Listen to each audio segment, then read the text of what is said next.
साल पहले मैं किसी दूसरे शहर किसी काम से गया जहां मैं ठहरा हुआ था। पड़ोस में अचानक फौतगी हो गई। मैं बैठक के अंदर बैठा हुआ था। तीन शख्स बाहर गली में एक तरफ होकर खड़े हुए थे। क्योंकि वो खिड़की के बाहर खड़े थे, लेकिन उनकी आवाज अंदर आ रही थी। वो दो भाई और एक उनका बहनोई बातचीत कर रहे थे। वो तीनों फौतगी के अखराजात को लेकर बहुत परेशान थे। वो अपनी जमा पूंजी वालदा के इलाज पर खर्च कर चुके थे, बल्कि वो कर्ज लेकर भी खर्च कर चुके थे। अब उनके पास मेहमानों के लिए खाना पकाने, फौतगी भुगताने का खर्च नहीं था। मैं उनकी बातें सुनकर बहुत दुखी हुआ।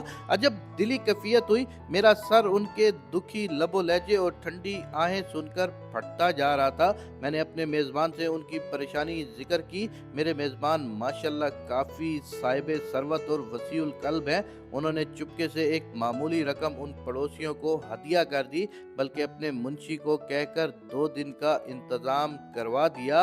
अल्हम्दुलिल्लाह। दोस्तों, ये वाक़या मुझे पिछले महीने एक फौतगी पर याद आया। हमारे एक रिश्तेदार फौत हो गए थे। मैं उनके घर गया। अमूमन करीबी रिश्तेदारी व ताल्लुक़दारी में मुझे मेहमानों की खिदमत करने और मैयत के लवाहिकीन के काम काज करने में दिलचस्पी होती है। ये आदत मुझे एक तबलीगी भाई की तरगीब से मिली थी। बड़ा रूहानी सुकून मिलता है। चुनाचा मैंने उस घर में भी चंद सरकर्दा लोगों के सामने अपनी खिदमात पेश की। उन्होंने हैरान कुन इंकशाफ किया, जिसे सुनकर मुझे बड़ी खुशी हुई। उन्होंने बताया कि हमारे गांव में एक कमेटी बनी हुई है। इस कमेटी का काम फौतगी पर 3 वक्त के खाने का इंतजाम करना है। मेहमानों की देखभाल, कब्र की तैयारी और फौतगी से मुतल्लिक दीगर अमूर की अंजाम दही है। जैसे ही फौतगी होती है, ये कमेटी फौरन खुदकार निज़ाम के तहत उस घर के इंतजामात संभाल लेती है। मैयत के लवाहिकीन को बिल्कुल किसी किस्म की परेशानी नहीं दी जाती। अलबत्ता उनसे मशावरत ज़रूर की जाती है। फ़कत बेहतरीन किस्म की दाल पकाई जाती है। कुलों पर चावल पका लिए जाते हैं। 3 वक्त के इंतज़ामात की अंजामदही के बाद मैयत के लवाहिकीन खुद इंतज़ाम संभाल लेते हैं।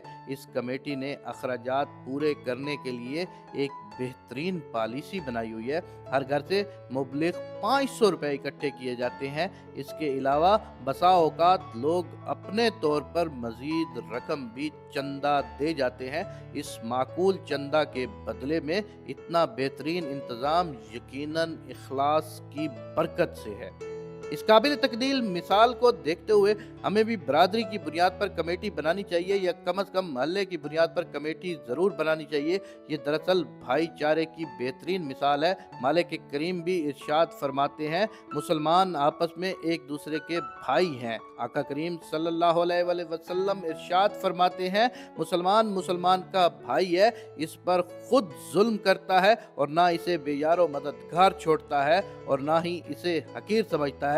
अल्लाह तबारक व तआला से ये दुआ है कि हम अच्छे काम करने वालों में से हो जाएं। अगर मोहल्ले के कोई दोस्त और किसी भी इलाके के कोई दोस्त ऐसा काम सर अंजाम देना चाहते हैं, तो ये उनके लिए बहुत खूबसूरत मिसाल है। इससे ना सिर्फ मोहल्लेदारों का फ़ायदा होगा, बल्कि सवाब भी बेइंतहा का मिलेगा।